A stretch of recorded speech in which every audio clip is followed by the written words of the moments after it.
fulfill ye my joy.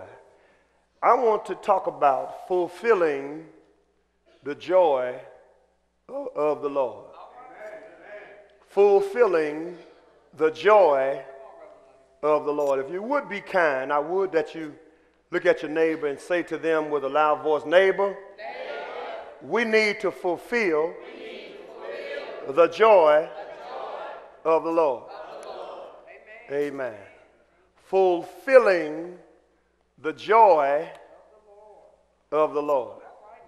Now, just to get a type of consensus of who I'm talking to today and who I'm dealing with, because you don't always know who you're dealing with.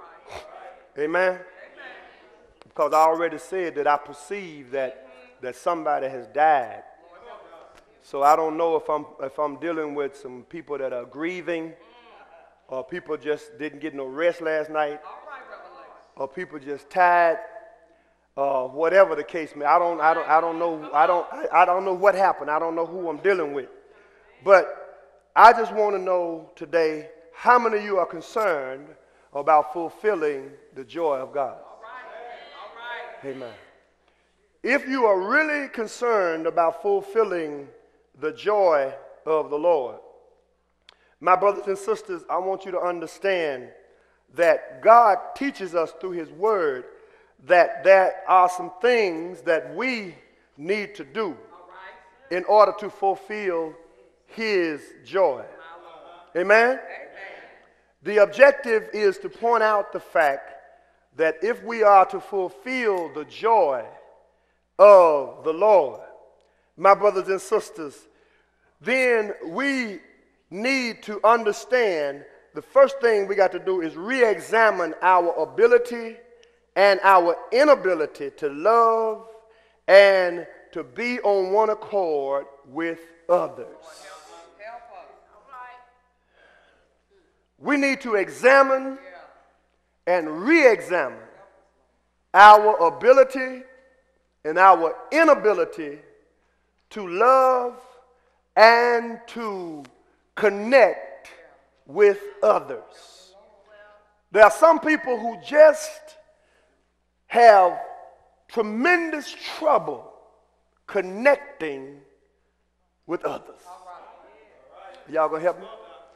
They just got problems when it comes down to connecting with others. One of the things that God constantly shows me is that in life, I don't always have the ability to pick and choose who he wants me to deal with. I said I don't always. Sometimes God lets us pick and choose those to whom we will travel with. He allows us to pick and choose who we consider friends. Help me, Lord. He sometimes allows us the opportunity to discover that some of the people we are hanging around and fellowshipping with that act like they are our, I'm going to preach to this light up here, that act like they are our friends. Sometimes he lets stuff happen. Are y'all listening to me? Sometimes he lets stuff happen to show you that person that you really are spending all of this time with,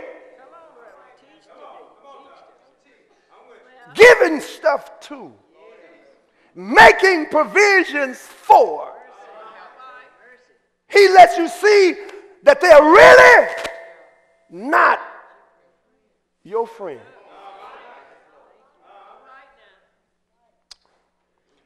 Sometimes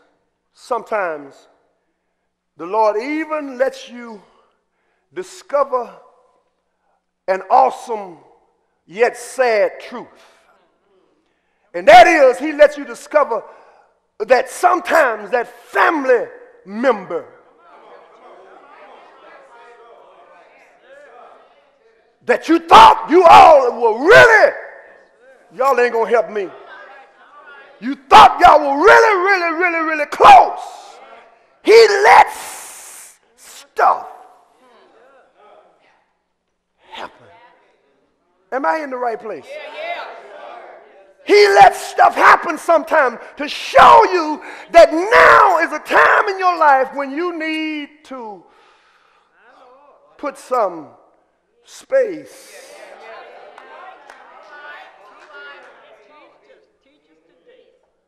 between you. That's what we come by here today to get you to understand. It's more than just raising your hand saying that, yes, I will. I'm willing to fulfill the joy of the Lord. See, in fulfilling the joy of the Lord, I've got to first of all know who He is. And not only do I know who He is, I've got to know that it is He that is keeping me. See, all of those years I spent hanging out with the boys, getting high and doing all that stuff, when God took me out of that, He was showing me, now that He's elevated me to another place in life, He was letting me know that you are not better than those to whom you used to fellowship with. No, I did the same thing they did. I ran in the same places and I fellowship with the same folk. But there came a time in my life where I had to put some space between those who I used to call my partners.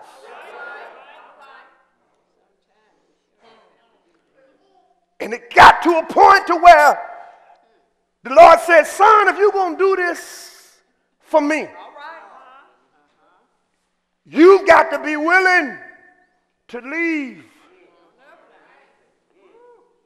your so-called friends and come and follow me.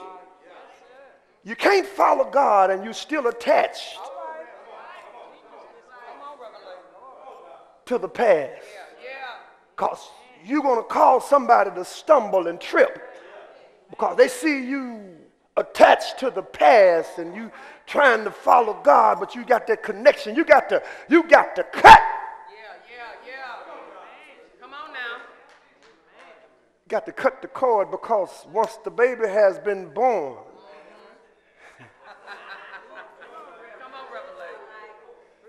after a while you got to, because as long as the child connected to the mama, they're connected. But the child will become an individual, and it's got to, that thing got to be cut.